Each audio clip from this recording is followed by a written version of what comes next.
Kabugera! Idol! Alauna na ng hapon. Ibig sabihin nito, oras na muli para sa isa na namang storya ng buhay na ipinadala sa atin ng ating mga tagapakinig. Ating tunghayan at pakinggan ang kwento ni Madison para sa Dear IFM. Ang programang ito ay naglalaman ng maselang mga salita at eksena na hindi angkop sa mga batang tagapakinig. Patnubay ng magulang ay kailangan.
Ay, salamat. Nakagamit din ng CR. Teka, saan na nga ako ulit nakaupo? Ay, ayun. Excuse me po. Thank you. O, bakit may nakaupo na sa pwesto ko? Excuse me, kuya. Diyan po ako nakaupo. Ganun ba? Pasensya na. Ikaw pa lang nakaupo dyan. Pasensya na. Nang agaw pa ako ng pwesto. Okay lang. Kaya, dami mo naman yatang dala. Masyado naman tong pakailamero. Ganito lang talaga ako kapag nagbabakasyon. Buong kwarto ang dala ko. Saan ang punta mo? Mukhang malayo-layo rin yan base sa mga dala mo Hindi ko pa alam. Bahala na si Batman mamaya. Hindi mo alam? Bakit? Naglayas ka, no? Hindi Bakit naman ako maglalayas? Ba't ang dami mong dala?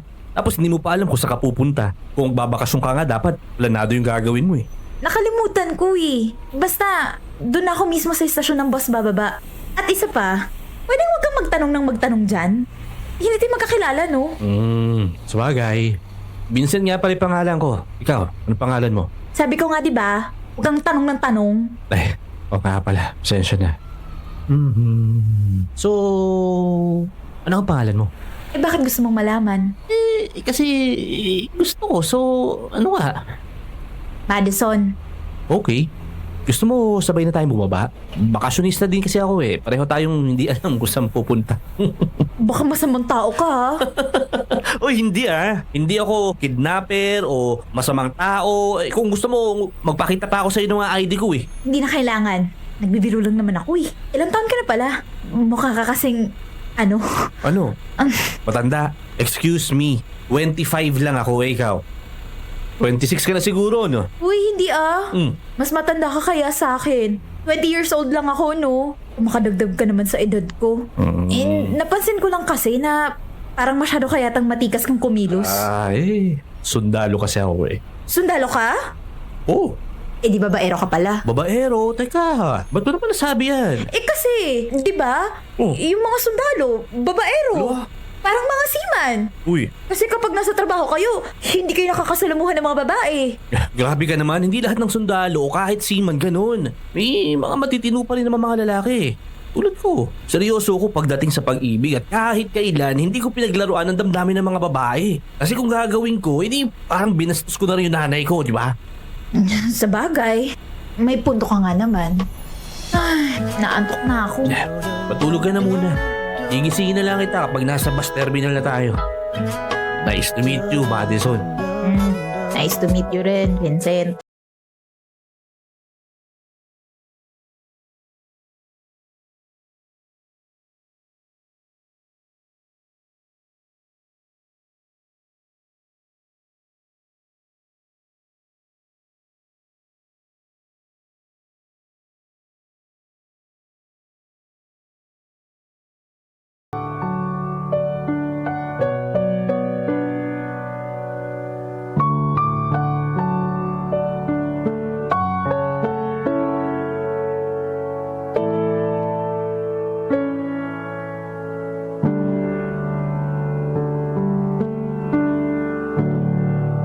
Bakit gusto mo munang magpahinga sa training? Para makasama kita. Sus! Yun lang naman pala eh. Akala ko naman kung ano. Hindi yun lang yun, no? Mahalaga para sa akin na makasama ka palagi kasi mas mahaba na ang oras natin na magkasama. Sa bagay. Pero babe, sure ka ba talaga na gusto mong subukan ng relasyon na to? Oo naman. Bakit mo natanong? Alam mo naman yung trabaho ko, di ba? Pwede akong pumasok sa mga delikadong assignment at syempre ikaw, mag-aalala ka ng sobra. Ikaw lang naman itong inaalala ko, baka mapagod ka lang sa akin o di kaya naman magsawa ka sa mga madalas na pag-iwan ko sa'yo kapag may mga biglaan kaming kooperasyon. Babe, mahal kita. At alam ko na ang pagmamahal kong yun ang magbibigay sa'yo ng proteksyon. Saan ka man pumunta? Minahal kita, kaya mamahalin ko rin ang mga taong nasa paligid mo. Lalong-lalo na ang mga bagay na naging buhay mo na rin. At yung pagsusundalo mo, alam kong mahal mo yan. Alam kong dyan ka masaya, kaya kahit anong mangyari, susuportahan kita sa lahat ng bagay. Salamat sa pagsuporta at pagmamahal sa akin, ha? Kahit na, alam mo na, di pa naman tayo ganun katagal magkakilala. Walang kaso sa akin yun. Hinahayaan mo naman akong makita ang tunay na ikaw. Tsaka, mahal kita eh. Anong magagawa ko, di ba? Oo nga naman. Babe, gusto mo bang mag-live-in tayong dalawa? Ha? Live-in? Sigurado ka? Oo naman. May trabaho naman ako at kaya kitang buhayin. Mahal natin ang isa't isa, kaya pwede din naman tayo magsama, di ba? Kung gusto mo lang naman. Hindi kita pipilitin kung... Gusto ko!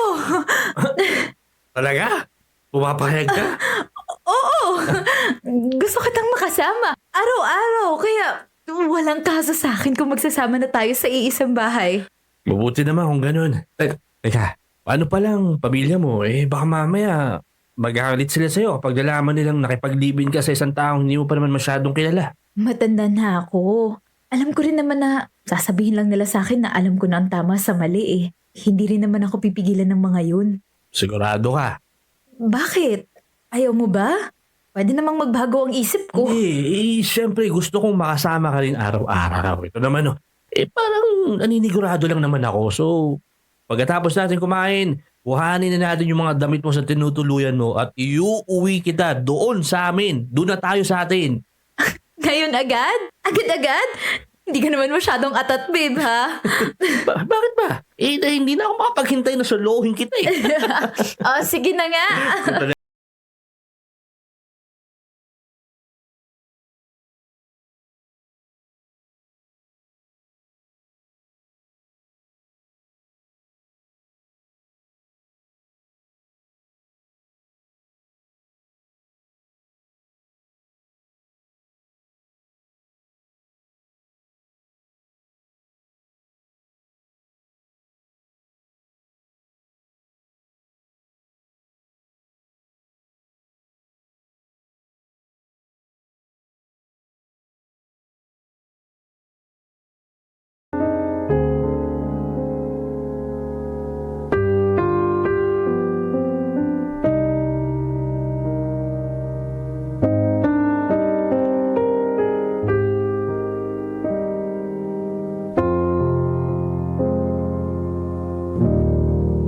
Babe, gusto mo bang lumabas tayo ngayong weekend? Yung weekend? Oo, wala ka namang training, 'di ba? Oo, hindi ko yata nasabi sa'yo, no? Pero may operation kami ngayong weekend kaya 1 linggo ako mawawala eh. 1 linggo? Bakit isang linggo? Siyempre, may mga training pa kami noon. Alam ka namang hindi ako sumama, di ba? Anong sasabihin ko sa leader namin? Hindi ako pupunta dahil lang sa pakikipag-date ko sa girlfriend ko. Baka matanggal ako sa trabaho naman yan. Okay. Ini-expect ko na kasi na wala kang trabaho eh. Sayang naman. Teka nga ba, kita na bang meron sa weekend? Hindi mo naaalala? Kung naman nung magtatanong ba ako, naalala ko, anong meron nga? Birthday mo. Ay, hindi. Ng nanay mo? Ano? 3rd anniversary natin sa Sabado. Ay, oo nga pala. Nakalimutan ko. Sa susunod na lang ako babawi ha. May trabaho lang talaga ako ngayon eh. Hindi ko pwede ipagpalit yung sa anniversary natin, baby. Uy. Oh. Ba't ka naman natahimik dyan? Matutulog na lang ako. Oh, ba't ka alis? Teka, ano bang problema mo? Hindi mo kasi ako naiintindihan. Teka nga, ba't ka ba nagkakaganyan, ha? Dahil lang ba sa hindi natin pagse-celebrate ng anniversary? Alam mo naman ang trabaho ko, di ba? Noong una pa lang, in-explain ko na sa'yo lahat tapos ang sabi mo naman tanggap mo. Walang problema sa trabaho mo dahil alam kong may responsibilidad ka. Ano pala eh? Ang problema ko, ikaw! Ano ba nangyayari sa'yo? Hindi ka naman ganyan dati ah.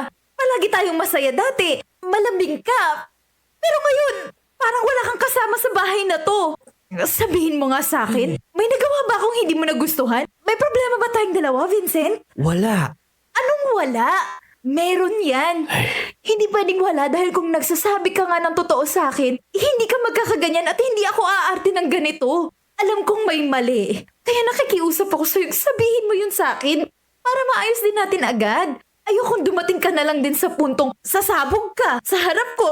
Tapos galit ka, tapos magugulat na lang ako na may nararamdaman ka na palang ganun. Kapag sinabi kong wala, okay? Kaya kung ayaw mo mag-away tayong dalawa at mauwi ang lahat sa hiwalayan, ha? Manahimik ka na lang sa isang tabi, pwede? Manahimik sa isang tabi? Paano ko gagawin yun kung alam kong relasyon natin ang nasisira? Buti pa yung ibang gulo na aayos mo samantalang yung sarili mong buhay, hindi mo magawang maayos. Anong sinabi mo? Ha? Alam mo, Madison, ha? Hindi ko maintindihan kung ano ba talaga ang gusto mo eh. Ikaw! Ano? Ikaw ang hindi ko maintindihan kung bakit bigla ka na lang nagbago. Lahat ng pakikitungo mo sa akin. Wala kasi akong maalala na may ginawa akong mali para magkaganyan. Alam mo, mas mabuti pa kung umuwi na lang ako sa amin. Gusto ko na rin makita ang mga magulang ko at para na rin makapag-isip-isip ka kung ano ba talagang nangyayari sa'yo. Ikaw ang bahala. Umalis ka kung gusto mo. Wala akong...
Sino naman ang istorbong yan? Good morning! Ano ba naman, Erika? Ang aga-aga nang gugulat ka. Para tuluyan kang magising. Pwede ba akong pumasok? Ay, magagawa pa ba ako? Pumasok ka na. Salamat! Kumusta naman ang buhay mo? Hindi pa rin ba nagpaparamdam si Vincent? Hindi pa nga eh. Ewan ko ba dun? Parang wala na yata pakialam sa akin. Bakit ka ba kasi umuwi dito sa atin kung hindi naman pala kayo ayos nun? Kasi gusto ko siyang bigyan ng oras. Para makapag-isip-isip. Ako na lang yung dumistansya muna para naman hindi siya mahirapan. Kaso sa ginawa ko, ako yung pinaka-nahihirapan eh. Wala naman kasi siyang sinabi sa akin kung anong problema niya bago ako umalis. Tinanong mo ba siya? Oo naman no. Ako pa ba? Mahal na mahal ko si Vincent kaya pinapahalagahan ko ang relasyon naming dalawa. Pero siya naman kasi itong walang pakialam eh. Sa tingin mo, bakit naging ganun sa akin si Vincent? Imaginein mo ha, ilang buwan na niya akong hindi kinakamusta. Umalis ako sa bahay niya na walang siyang sinabi kahit isang dahilan. Pag tinatanong ko naman siya, puro wala. Sagot niya. Erika, hindi kaya may ibang babae siya? Siguro? Siguro! Hindi magagawa ni Vincent sa akin yun, no? Malaki ang respeto niya sa aming mga babae. May saltik din yung utak mo, no? Nagtanong ka sa akin. Sinagot ko. Tapos magagalit ka sa akin? Ano ka ba? Sorry. Nakirid away lang.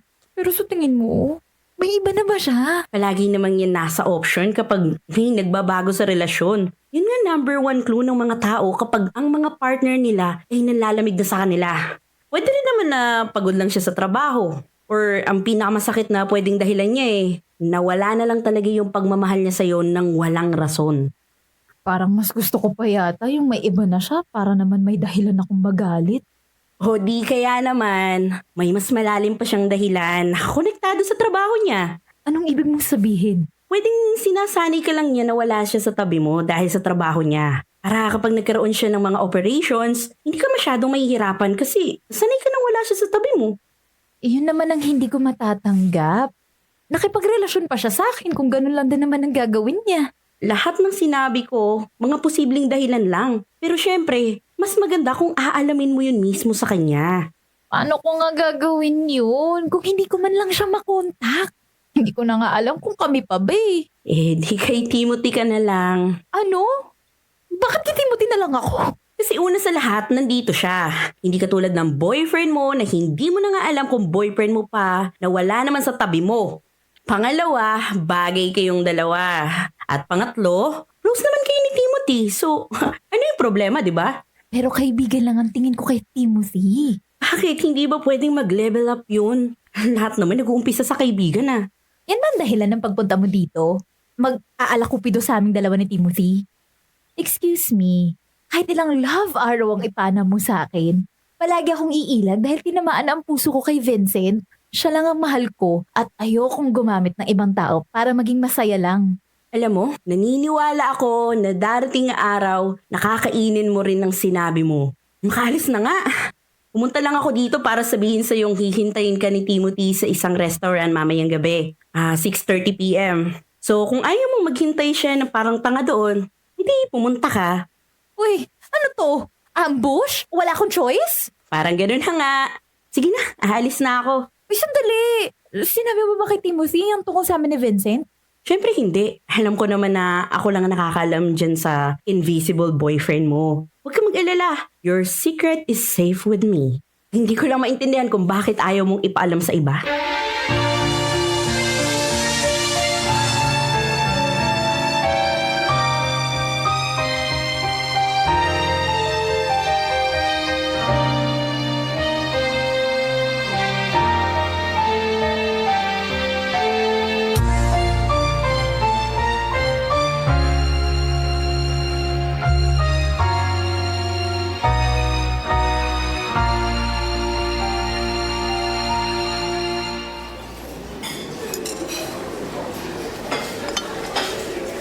Timothy, bakit mo ko inayang kumain sa labas? At sa ganitong restaurant pa talaga? Gusto lang kitang i-treat. At alam kong hindi ka sasama sa akin kaya si Erica na ang nagsabi sa'yo. Alam mo naman ang babaeng yun. Wala kang chance para umayaw. Actually, yun nga ang naranasan ko sa kanya kanina. Wala akong choice. So anong meron? Sa totoo lang, may sasabihin ako sa'yo. Huwag ka sanang magagalit sa akin. Sige. Ano yun? I love you, Madison. Alam kong pwede kang lumayo sa akin. Alam ko rin na pwede mong isipin na nagte-take advantage ako sa pagiging close nating dalawa. Pero hindi ko talaga maiwasan na magkaramdam sa'yo ng ganito. Madison, madali kang mahalin. Kaya mabilis nahulog ang loob ko sa'yo. Pero kaibigan lang talaga ang turing ko sa'yo, Timothy. Ako ang nandito sa harapan mo. Ako, nagagawin ang lahat para sa'yo. Yung magmamahal at kahit kailan, hindi ka babaliwalain. Bigyan mo lang ako ng pagkakataon para patunayan sa iyong sarili ko. Wala namang mawawala eh. Meron. yung pagkakaibigan natin. Kaya kong magsakripisyo para sa'yo. Please don't do that, Timothy. Ayokong may masakripisyo ka na isang bagay na mahalaga sa'yo. Mahalaga sa ating dalawa. Dahil kahit anong gawin mo, kaibigan pa rin ang tingin ko sa'yo. Okay, sige. Hayaan kita pero gusto kong malaman mo na kahit anong mangyari, maghihintay ako sa'yo. Baka mapagod ka lang. Ako nang bahala sa sarili ko, Madison.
Hi, babe.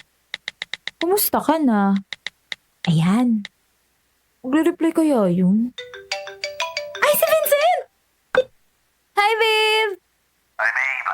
Nasa ka ngayon? Nasa bahay lang. Nababore na nga ako eh. Ikaw? Nasa bahay lang din. Kung yun naman pala, magkita tayo. Dadaling kita sa bahay namin sa Cebu. Bakit? Kasi gusto na kitang ipakilala sa mga magulang ko. Talaga?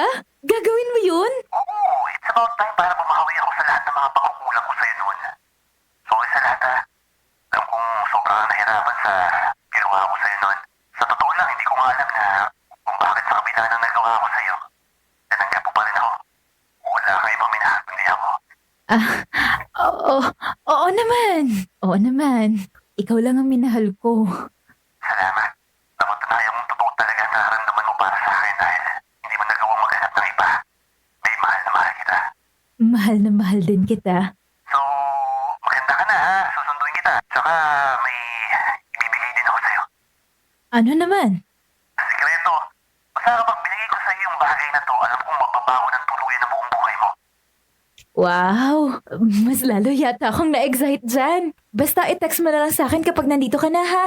Sasama ako sa'yo. I love you. Madison. Ay, kalabaw! Oh, okay ka lang ba? Sino yung kausap ko? Bye. Timothy? Kanina ka pa ba nandyan? Hindi ba halata? Narinig ko ang lahat ng pag-uusap ninyong dalawa. Sino yun? Wala yun. Magsabi ka ng totoo! Sino kausap mo?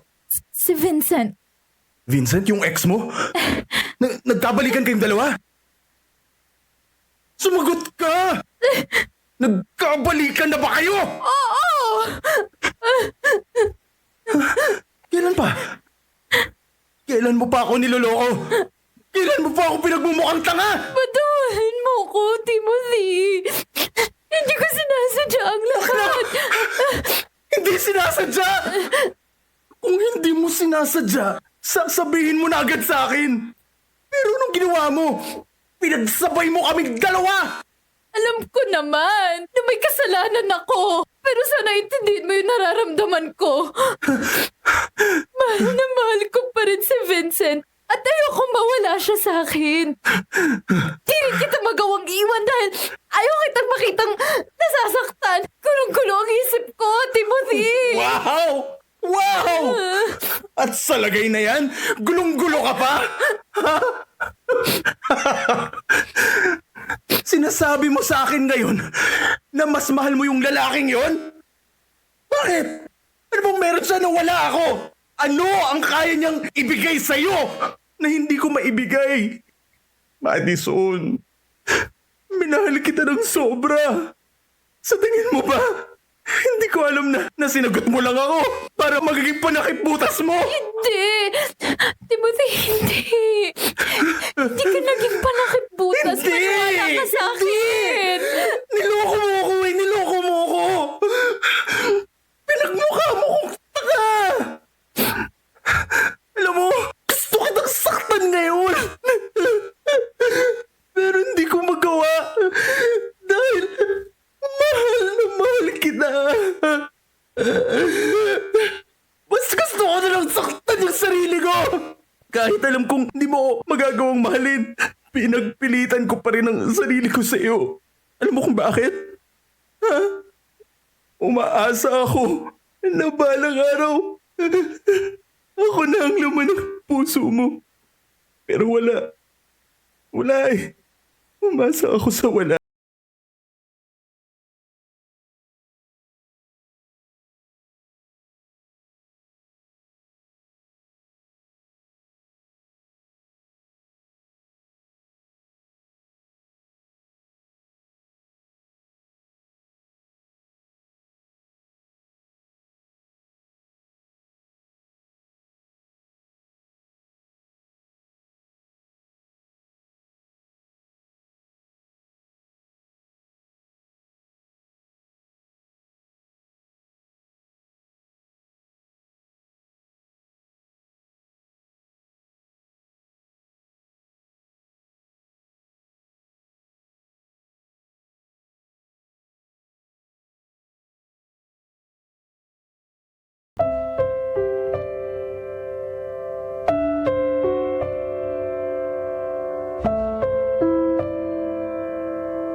Ang sabi sa akin ni Timothy, ilang araw ko na raw umiiyak.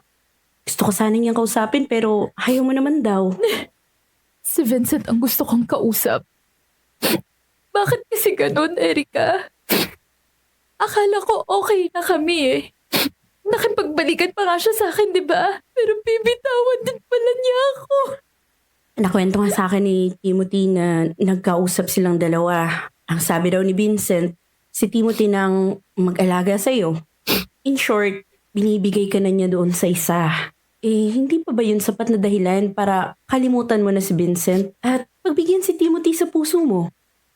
Ayokong dayaan ang sarili ko, Erika. Sa sarili ko na nga lang, maplastikin ko pa ba? Oo nga. Pero mas gugustuhin mo ba na mamugto yung mga mata mo kaysa tanggapin mo na lang si Timothy? Isa pa, kilala ko ang lalaking yon. Aalagaan ka niya ng mabuti. Hindi ka niya bibitawan. Di tulad ng pagbitaw sa'yo ni Vincent. Naiintindihan ko naman yung gusto mong iparating sa akin. Pero hindi ko nga kasi mahal si Timothy. Pinagbigyan ko ang sarili kong mahalin siya. Anong nangyari? Nasaktan ko lang siya. Ayoko nang mangyari ulit yun. Alam mo, Madison, kahit saang relasyon o kahit perfect relationship pa yan, hindi mawawala ang salitang masasaktan. Subukan mo lang kasi ulit. Malay mo this time, mas maging okay na pala yung lahat, di ba? Bakit mo ba ako pinipilit kay Timothy, ha? Kasi ayaw kitang makitang masaktan. Bakit? Nakakasiguro ka bang hindi ako masasaktan sa kanya? Alam mo, nakikinig ka ba sa akin? Kakasabi ko lang na parte ang salitang nasasaktan kapag nagmamahal ka. Ang ibig ko lang sabihin, mas magiging masaya ka sa kanya. Tsaka, siya na yun nandyan sa harapan mo eh. Tingnan mo, pinamigay ka na nung isa. Isang magandang sign yun na mag-move on ka na. Ewan ko. Hindi ko na alam. Naguguluhan na ako. Pag-isipan mo ng mabuti. Sino ba ang dapat piliin? Yung mahal mo pero hindi ka mahal? O yung mahal ka pero hindi mo naman mahal?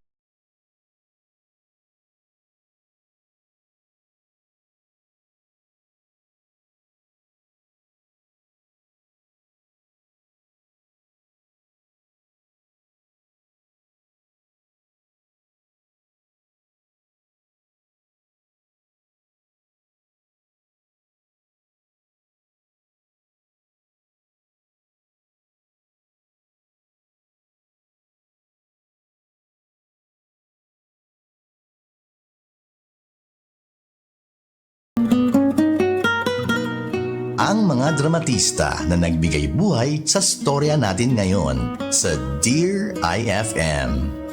The Madison Story. Jasper Buslon bilang Madison. Edu Horial bilang Vincent. Kuwai Dorado bilang Timothy. Jayan Cruzado bilang Erica. Sound Technician and Drama Editor, Martin D. Sa panulat ni Arlene Bellarmino at sa direksyon ni Edu Horial. FM drama has never sounded better. Dear IFM. At yan ang kwento natin ngayong hapong ito na pinamagatang Nakakalito. Grabe nga naman talaga ang pag-ibig, no? Madalas, mahirap. Pero okay lang yan, idol. Tuloy-tuloy lamang tayong umibig. 'Di ba? At syempre, tuloy-tuloy lamang din ang magandang tugtugan. Kasama si Idol Aura Cabugera at susunod na si Idol James Reid. Kaya naman, tumutok ka lang dito sa 106.3 IFM Lucena. Ay, narinig ko na yon. Ang sarap makinig araw-gabi. Idol din niya ko kasi. Kaya ang radyo ko ay FM. 106.3 IFM Lucena.